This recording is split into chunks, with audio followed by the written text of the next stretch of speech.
मत्स्य विश्वविद्यालय के बीए प्रथम वर्ष के छात्रों का आज इस ई कंटेंट्स में स्वागत है। प्रिय विद्यार्थियों, आज हम बीए प्रथम वर्ष के संस्कृत साहित्य की प्रथम प्रश्न पत्र की महत्वपूर्ण पुस्तक रघुवंश महाकाव्यम के प्रथम सर्ग का अध्ययन करेंगे। प्रथम सर्ग का प्रारंभ करेंगे। इससे पूर्व हम महाकवि कालिदास के परिचय के रूप में कुछ जानकारी प्राप्त कर लें कि महाकवि कालिदास संस्कृत साहित्य जगत के महनीय कवि हैं और महाकवि पद को सुशोभित करते हैं। उनके लिखित ग्रंथ 7 है। 7 ग्रंथ उन्होंने लिखे हैं, जिसमें कुमार संभवम, मेघदूतम, रघुवंशम और नाटक में विक्रमोर्वशीयम, मालविकाग्निमित्रम और अभिज्ञान शाकुंतलम, और अंतिम ग्रंथ उन्होंने लिखा ऋतु संहारम। तो इन्होंने रघुवंश काव्यम नामक ग्रंथ अपनी प्रौढ़ अवस्था में लिखा।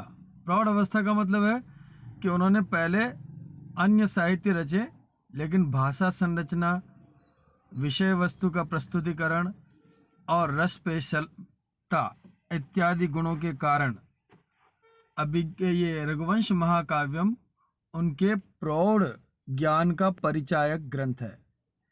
अतः लघुत्रयी में उसकी गणना की जाती है। रघुवंश महाकाव्यम 19 सर्गों का महाकाव्य है। इसमें रघुवंशी राजाओं के चरित्र का वर्णन किया गया है। रघुवंशी राजा अपने अतुलनीय बल और अपने प्रजा पालन संबंधी वैशिष्ट के कारण जगत प्रसिद्ध रहे हैं। आज तक के इतिहास में सूर्यवंश और चंद्रवंश 2 ही वंश प्रचलित हैं। सूर्यवंश में जो राजा हुए हैं वे ही रघुवंशी राजा हैं, भगवान राम के पूर्वज। और इस ग्रंथ में 19 राजाओं का वर्णन हुआ है। 19 राजाओं का वर्णन इस काव्य की वैशिष्ट्य को बतलाता है। भारतीय काव्य परंपरा में, संस्कृत काव्य परंपरा में 2 तरह की प्रवृत्तियां चली। रस पेशलता तथा अलंकार प्रधान काव्य शैली। रस पेशलता का मतलब है सुकुमार मार्ग, यानी सुकुमार तरीके से रस को प्रधान मान करके जो रचनाएं प्रादुर्भूत की गई उनको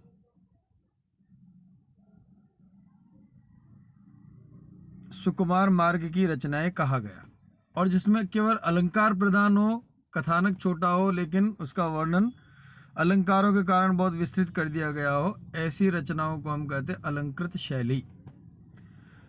तो सुकुमार मार्ग की शैली में 3 कवि प्रसिद्ध हुए हैं। नंबर 1 अश्वघोष, नंबर 2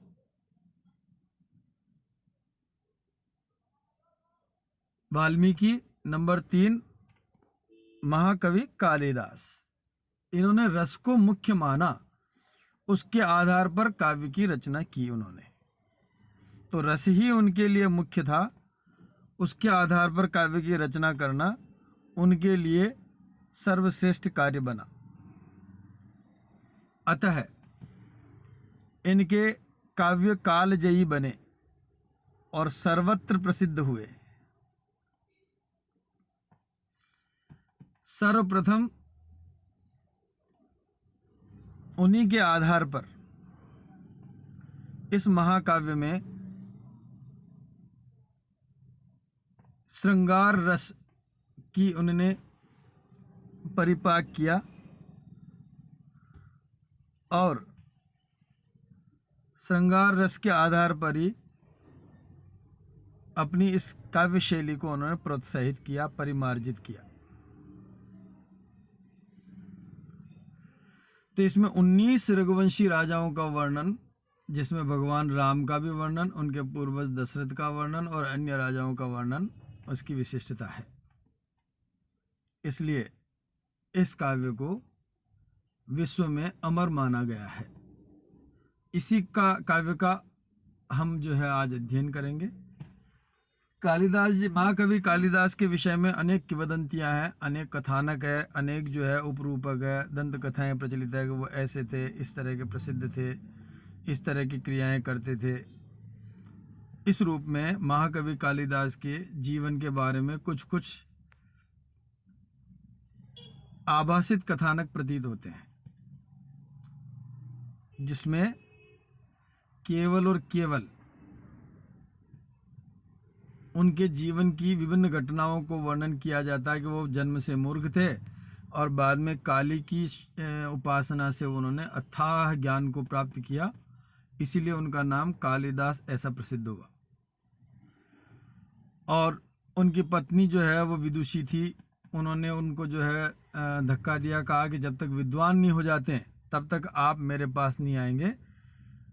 तो जब वो विद्वान बनकर के काली की उपासना के बाद विद्वान बनकर के आए, तब उनको उनकी पत्नी ने जब द्वार खटखटाया तो उन्होंने कहा अस्ति कश्चित वाग विशेष है। उनकी पत्नी ने कहा, इन 3 शब्दों पर 3 महाकाव्य की रचना उन्होंने की।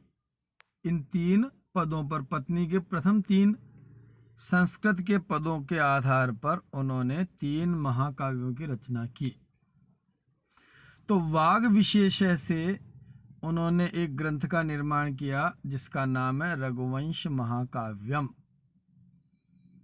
इसमें वाग विशेष शब्द को लेकर के और पहला ही श्लोक इस तरह का उन्होंने बनाया, वागर्था विव संप्रक्तौ वागर्थ प्रतिपत्तये जगतः पितरौ वंदे पार्वती परमेश्वरौ।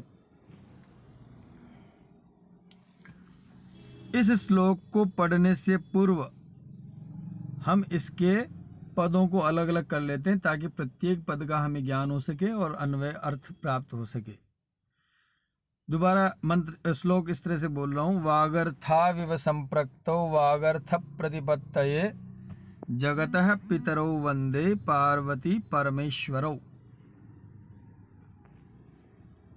तो इसका विभाजन इस प्रकार से होगा, वागर्थौ इव संपृक्तौ वागर्थ प्रतिपत्तये जगतः पितरौ वंदे पार्वती परमेश्वरौ।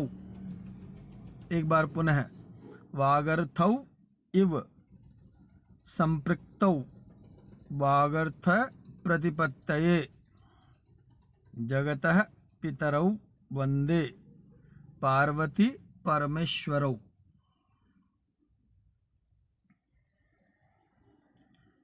तो इसका वर्णन इस प्रकार से होगा कि वागर्थौ इव संप्रक्तौ, वाणी और अर्थ के समान जुड़े हुए,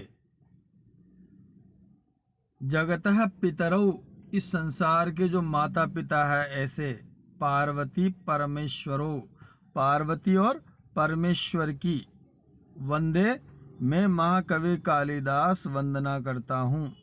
किसके लिए? वागर्थ प्रतिपत्तये, वाणी और अर्थ की प्राप्ति के लिए।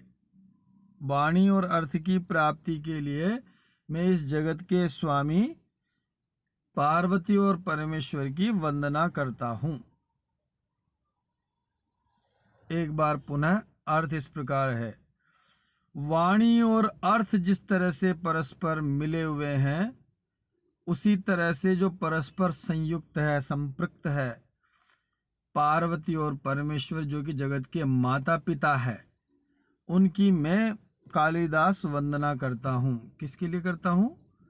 वागर्थ प्रतिपत्तये, वाणी और अर्थ की प्राप्ति के लिए। प्राप्ति के लिए मैं ये वंदना कर रहा हूँ।